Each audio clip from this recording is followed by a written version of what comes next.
Hello and welcome along to another one of Al's Geek Labs. This is one of those ones where I just kind of sit back and don't script anything and just see how it goes. I kind of like doing that sort of thing because, well, I guess it feels a bit more organic and there's not lots of editing to do, and it gets the point across without being hopefully too overwhelming for me to just make a video.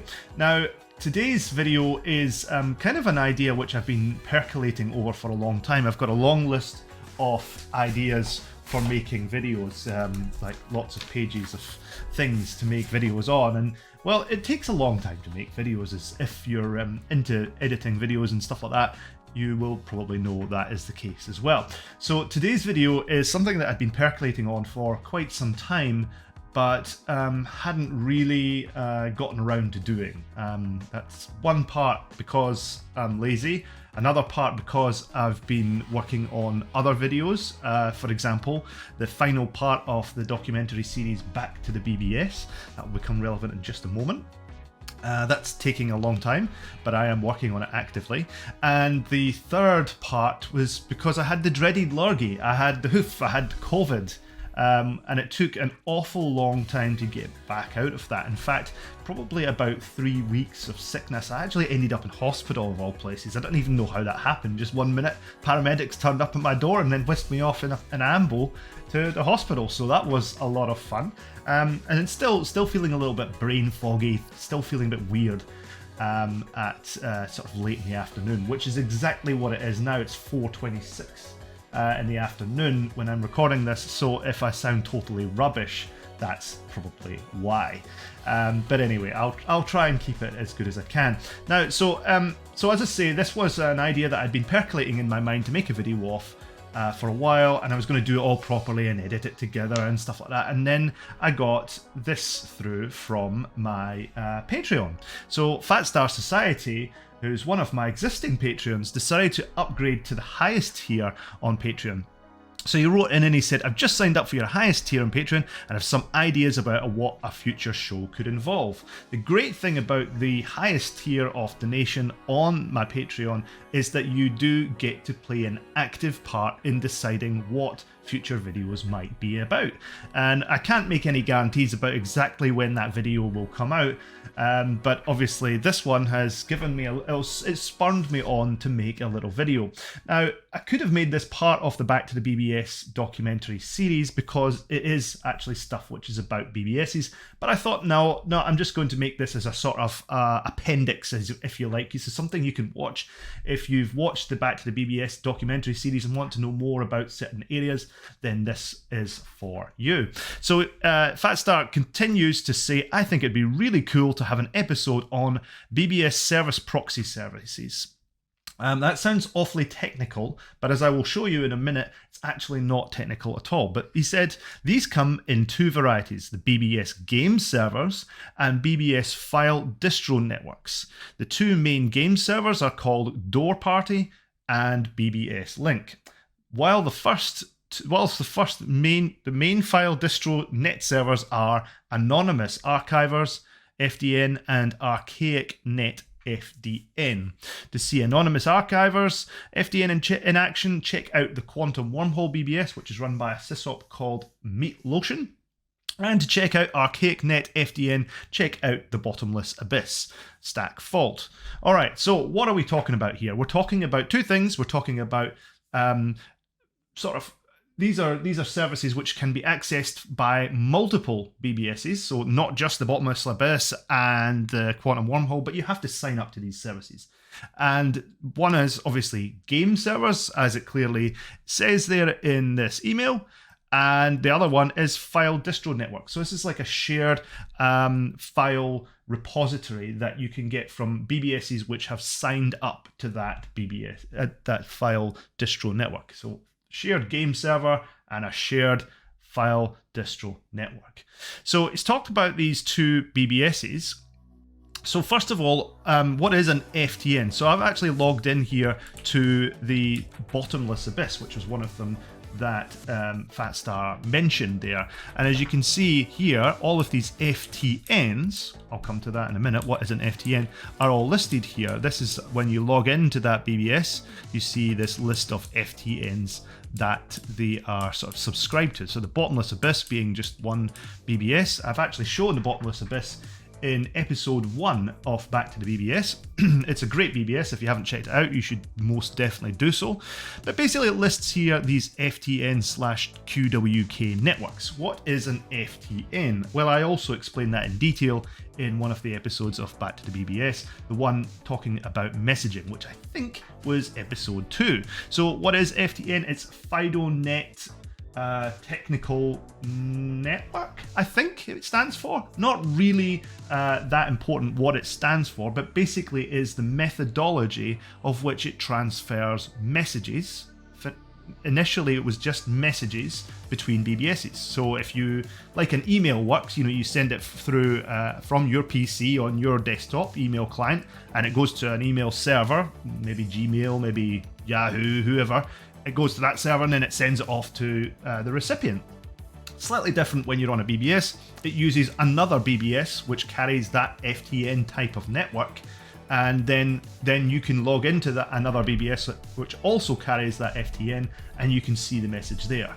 So basically it's like a messaging network for BBSes. And as long as BBSA that sends it and BBSB, the one that you receive it on, the one that you log into, are also on that same FTN, then you'll be able to read that message. So not every BBS is subscribed to every single FTN, and of course there's quite a few different types of FTN out there. Now, Stackfault, the sysop off the Bottomless Abyss BBS, he's actually subscribed to quite a lot of FTNs, as you can see here in his list. So these are all the ones that you can see here that he's hosting on the Bottomless Abyss BBS. So if you're interested in, say, Linux, there's a network, an FTN called LinuxNet. I've actually never been on LinuxNet. I should probably check that out because I like Linux a lot. But this is the node number. So basically, this gives the particular address of that particular network, and I talk about this a lot, so I'm not going to go into this detail, but I'm going to talk just reference that in the in Back to the BBS. I think it's part 2. Maybe it's part 3. You'd have to check. It's on the playlist. I'll drop a link to it in and above. Now, anyway, you can see that these message networks, or FTNs, are there just principally for messaging. But people, when they started up using FTNs back in the 80s, also found out that they could potentially use these for sharing files. So that's exactly what happened. Not only did it just start off with messages, it soon adapted into ways of transferring files between BBSes. So that's what's happened. Now, this is the Bottomless Abyss BBS. I'm just logging in through here. I won't scan for messages. I'll just go straight into the BBS and have a look around. And you can see here there's messages, and you can see all the sort of messages of all the different FTNs. The first one is lock or local messages. So these are the messages which are on this particular BBS. But if you scroll down, you can see that there's other FTN networks like FSXNet, VKRadioNet, LinuxNet, as I mentioned earlier on, SysOpTechNet, and loads of other message networks. So that's how the messages work. But if we go into files under F here, we can see that they also have message networks, file networks from other FTNs. So first of all, the local ones, as you can see, files. But then if you go into further down, you can see that not only are there local ones, but there's ones hosted by the FidoNet FTN, and then the FSXNet FTN, and so forth. There's lots in there.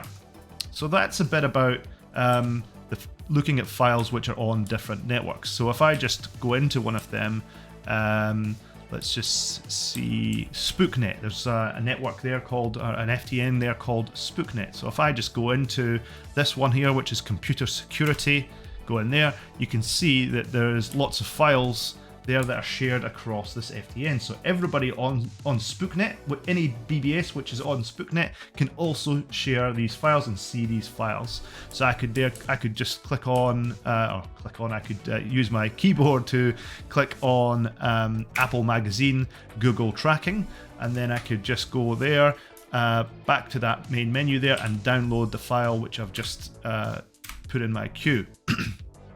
And then I can go, I can download it via HTTPS on this particular BBS, or I can download it via the good old-fashioned Z modem. So I'll just do that, and then the file comes down to my computer, so you can see it downloading there in real time. So that's an example of how to download a file over an FTN. But there's always also these file distribution networks, which are like these, they're sort of like BBSes external to a BBS, which have a file share on them. So basically, if I use the N key here, you can see that N stands for ArchaicNet FDN. So if I click on N, you can see the ArchaicNet. And this is just another sort of BBS style system, but it's just for file sharing. And it's only available to BBSes which are subscribed to the ArchaicNet FDN. So if I have a look through here, I can browse files, and then lo and behold, there's a whole bunch of different file categories in here. So for example, let's go into Android, and you can see there's Battle Heart for Android, whatever that is that a game? I'm not sure. Folder sync for Android, a key file, and so forth. So I could download, let's just say folder sync. I can add that to a queue, press D for download. I'll choose Z modem again. And there you go, file transfer. That's quite a large file, so that's going to take some time, so I'll just cancel that. Hopefully I can do that. Nope, I can't cancel it, so I'll just have to let it download in the background. So that's it on the Stack Vaults BBS, the Bottomless Abyss as it's called. Now, of course, with this being Al's Geek Lab, I can't help but show you my own BBS. Of course, Al's Geek Lab BBS. If you want to get into Al's Geek Lab, then all you have to do is point your sync term or netrunner client or whatever you use to get onto your BBS with your Telnet BBS with via the following address: bbs.alsgeeklab.com, and then it's on port 2323. It's most important that you use port 2323. You won't get connected otherwise. If you're using SSH instead of Telnet, you can use port 2222. So I'll just log in, and then you get the login screen, and as you can see there, my BBS is featured in Back to the BBS, as well as a number of other ones. So I'm just going through the usual login process there. That's my emails and my file bases and all that sort of stuff. And there's some news. I'll just quickly go through all of that. And then here I am at the main menu. So I'll just show you. So we had a look at the anonymous archivers, but there's also the ArchaicNet, or was it the ArchaicNet? I can't remember. I think let's go to ArchaicNet and just see if I was in there. So you see there, yeah, that's the one that we were just in, ArchaicNet. So you can see there, we can browse through the files, and it's exactly the same files that we just saw on the other BBS, which was the Bottomless Abyss. So it's a shared file network, which is on a different system actually than Al's Geek Lab, but you can connect to it from Al's Geek Lab, and you can see the same files. There's also I don't know why it turned the screen blue there, but it must be something to do with when it comes out of it. You can see now, if I press Y here for anonymous archivers, it'll go to the anonymous archiver system, and this is hosted by Fatstar. Now you can see here that it obviously looks different to the Al's Geek Lab BBS, and that's because you're actually being transported off to another file, another kind of BBS, another system entirely. It's a remotely connected system. And if we go in here, it's a more typical file download system. So for example, I can go L for list files. I need to select an area first. let's go and choose one. Area change. Right, okay, so there you go. You've got all the different areas. So you've got like artwork and system files and Christian content. There's lots of stuff if you're Christian. Goodness, there's lots of stuff in there. Political stuff, radio, games, all that sort of stuff. There's tons and tons of stuff on this one as well. So let's just go, what's in this? Massive archives collection, right? So, goodness me, here's an Amstrad magazine, an Amiga Shopper magazine, Dragnet, Gunsmoke, radio show, all sorts of stuff. And again, you can just download that in the same way that you saw before. So let's just go and search for something which I think is on here. So I can do, it says down here /fs find and search. So if I just do /fs, type that into keyboard, enter text to search for, I'm going to search for back to the BBS. Search all file bases, sure. Search all groups, sure. And there we go. It came back pretty quickly there, and we could just download that. So that's actually an offline or a downloaded version of my documentary Back to the BBS, all the way through part 1 through 7. So you can download it to your own computer there for your offline viewing, I guess. So that's how you could do that. So that is file transfer networks, or FDNs.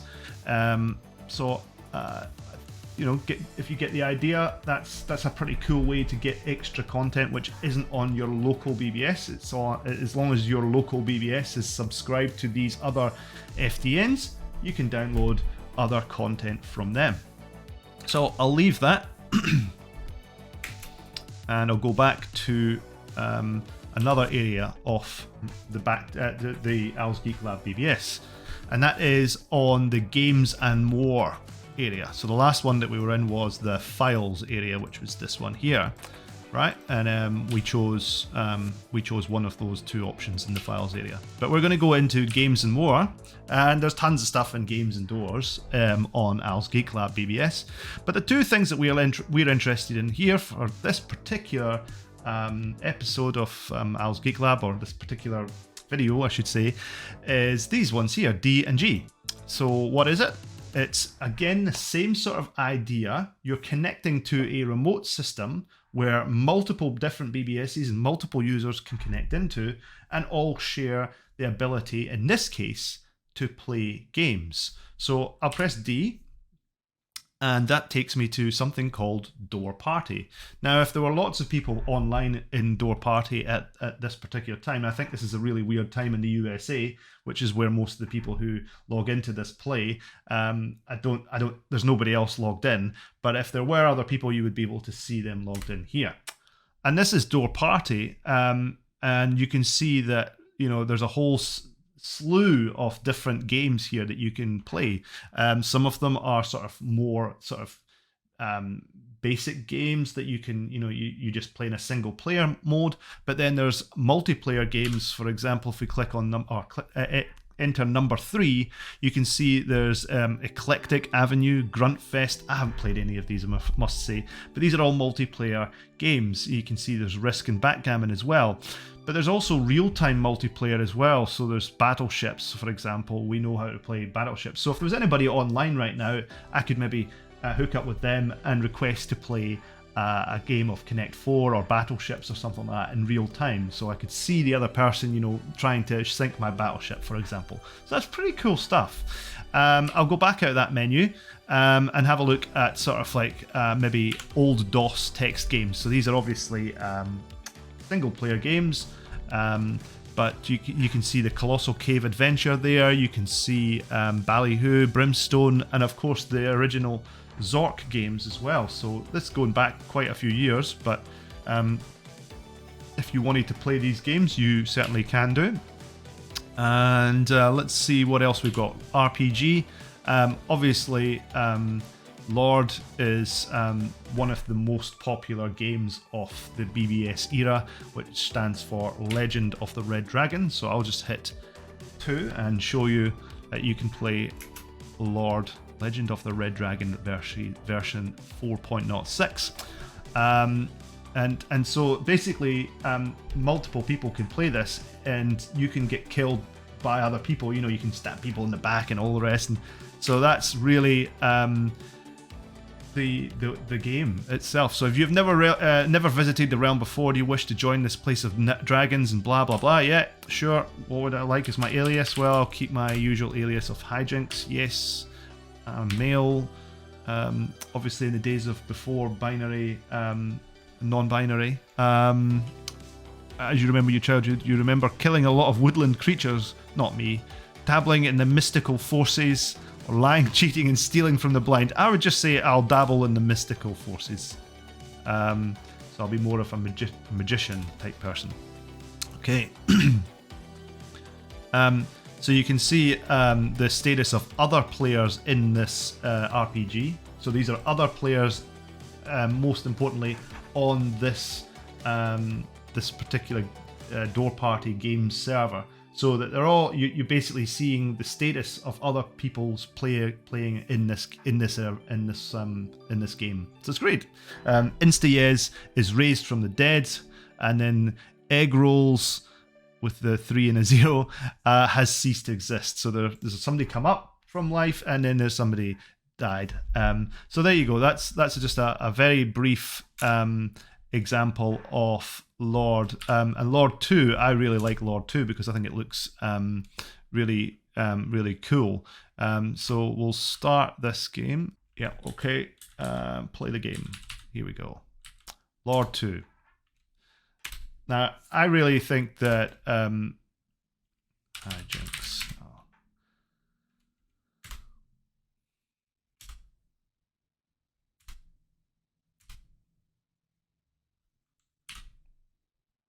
The cool thing about Lord 2 is it's kind of like a top-down game where you know you can move your character around like you're seeing here, and you can interact with other creatures and you pick up objects. You've got inventory, but it's a much more visual game than the original Lord. So I mean, Lord, you know, the Legend of the Red Dragon was the most popular game, and Lord 2 came out a lot later on, and it was quite different in the way that it worked, in this sort of much more graphical sense. But I kind of preferred it than the original Lord, but that's a very controversial statement. So, but basically, here's the idea. Here's Lord. So I'm going to quit out of that because you know you can play these games to your heart's content yourself. I just wanted to give you an idea of what it's all about. So that's DoorParty, and we can quit back to main. We can go back to Al's Geek Lab BBS. There we go. And so I showed you that one there, which was DoorParty, and then if I press G, I go on to BBSLink, which is a similar idea. Again, it's just a whole bunch of games that you can play, and these are really popular games. Now, the good thing about these game servers is that they're quite well shared. They're shared amongst a lot of BBSes, so that a lot of people know about them, and so that the chances of having more players rather than just having them on a local BBS. So within Al's Geek Lab, I basically decided I'm not going to host all of these games. I'm just not going to do that because these systems exist already and they host the games already, and so the profile can be in a place where there's a much higher chance of other people playing along with me. So that's really why I'm using these particular things. So if I want to go in and play Darkness 2.0, which is a fairly new game, then I can go in here and play that, you know. So it's really great. I can see all the different players that are in the zone at the moment. You can see there's 4 people there, all dead.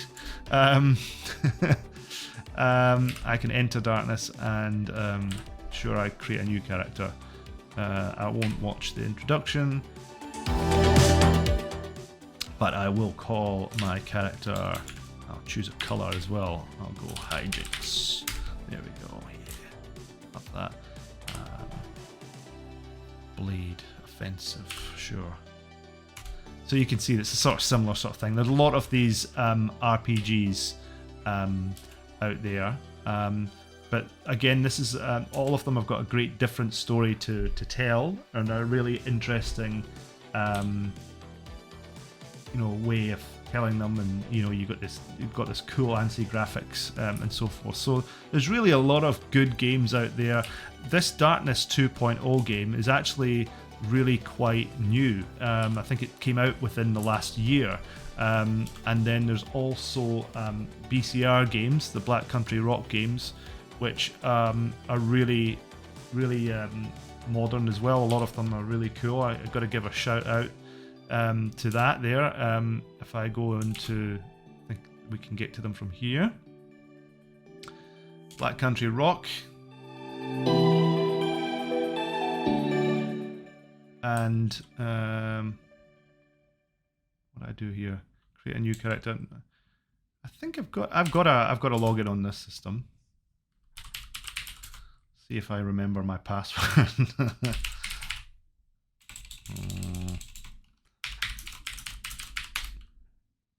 Yeah, there we go. So the latest game is Insomnia, and I mean that game. I think I might have shown it on a video before, but Insomnia is just a bloomin' awesome game. It is so cool.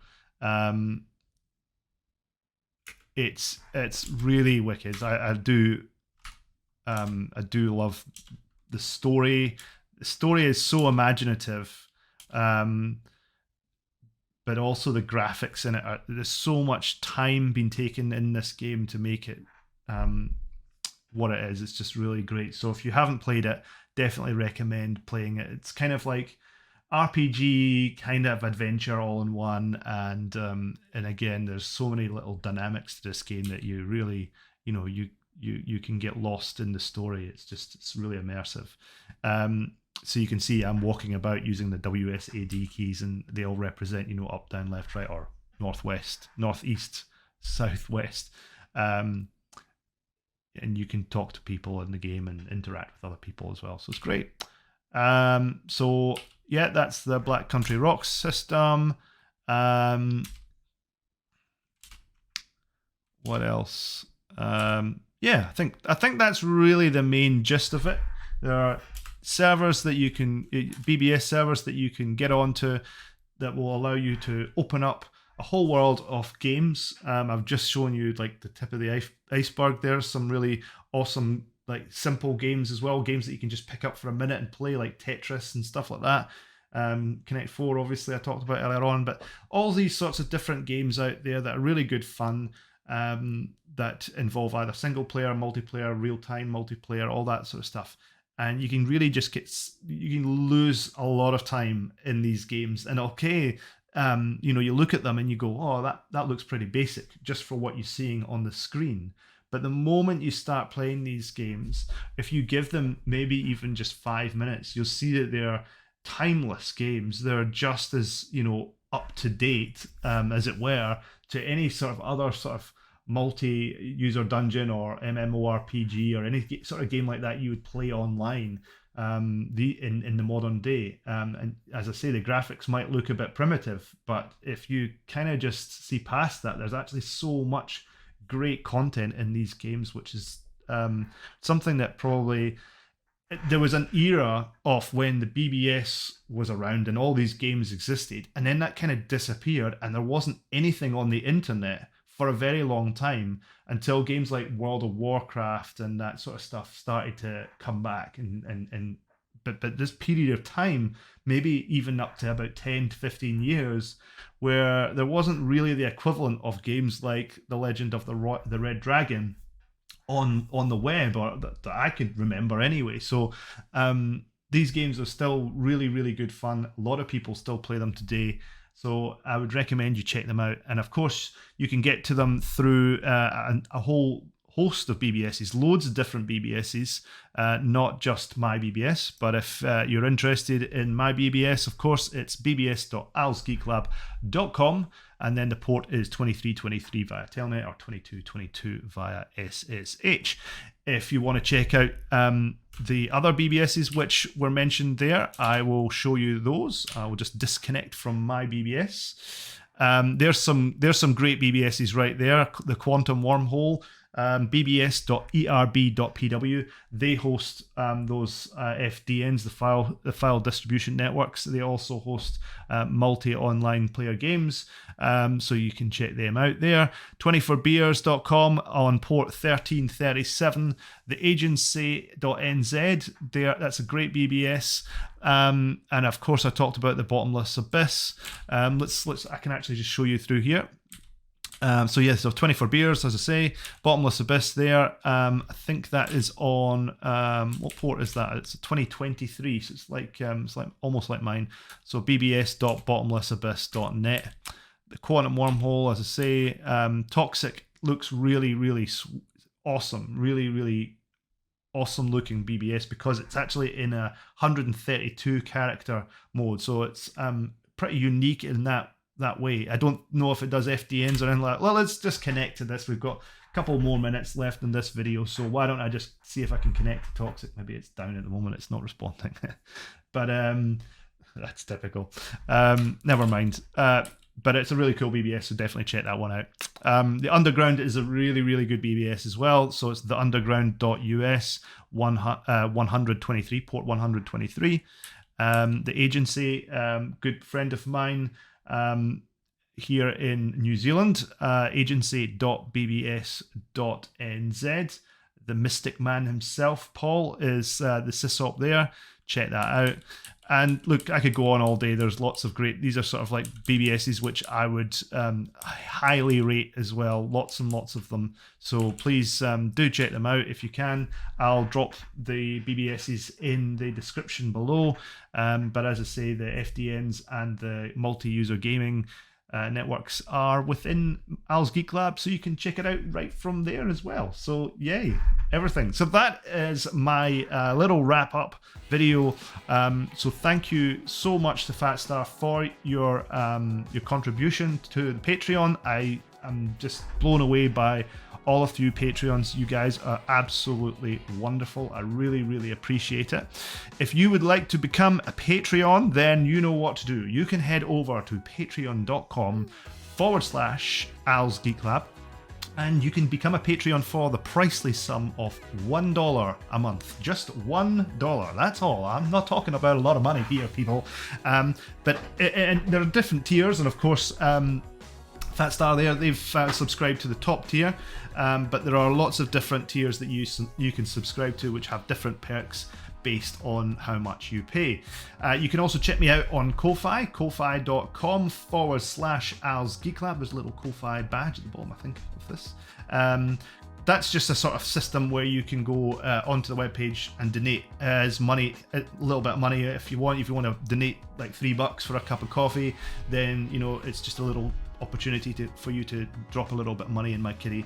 But regardless of whether you donate a small amount of money or a lot of money, or whether you donate, you know, just time, whatever it is, it all goes back into this channel, right? It all goes back into making the content, and also by buying hardware. Like I bought this microphone, this Yeti, lovely Yeti, it sounds so good. I bought this directly as a result of my Patreon subscriptions. So it really does make a difference. I'm really wanting to get a new digital SLR camera because my camera is this it's about 15 years old now.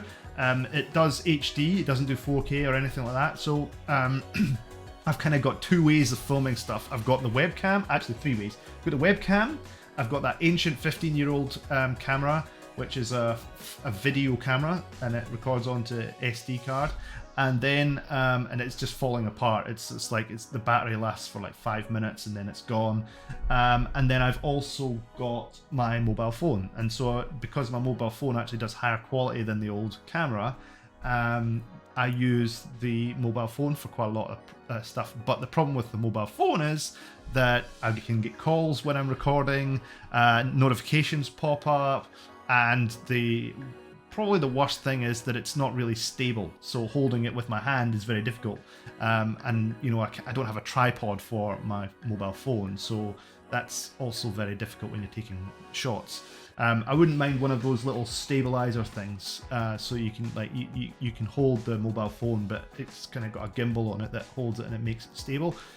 There's a guy at my work that's got one of those, and that looks kind of cool. So wouldn't mind getting all that sort of stuff. So I've got all of that, and of course, I really love the fact that I have interaction with my Patreons. I think that's probably the other thing which is really, I guess, very unusual. I just don't have that level of feedback from the comments in YouTube. I mean, I love the comments. I read every single comment still for all of my videos, but the fact that I have these sort of email back and forths with my patrons is great, and so I make this specific content just for patrons as well. So if you want to join up to Patreon, honestly, whatever you can afford to donate, whether that's, you know, $12 a year if you're subscribed for a year, whether you subscribe for a month at $1, that's totally fine. You know, if you want to subscribe and pay $5, that's better. If you want to spend $20, that's brilliant. But obviously, if you don't want to spend anything at all, I totally appreciate that as well.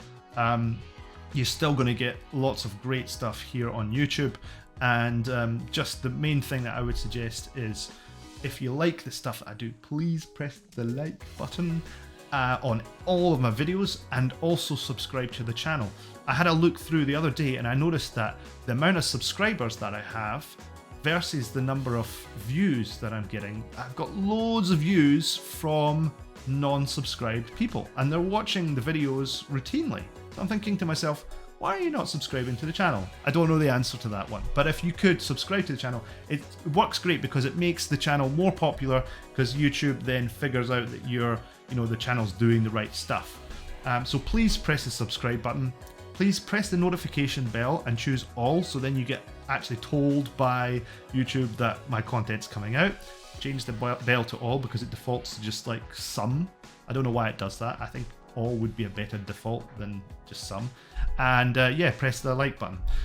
That would be awesome if you could. It doesn't cost you anything to do that, of course, and it means that you keep getting the awesome content, and the channel gets more popular, and everybody wins.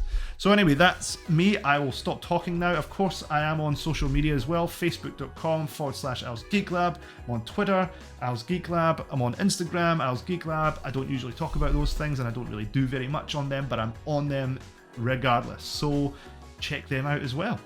And of course, the website, which is alsgeeklab.com. Now you have all the methods of which to get in touch with me, check my stuff out. I wish you the very best. Thank you so much for watching this video, and I will see you again sometime really soon here on Al's Geek Lab. Bye bye for now.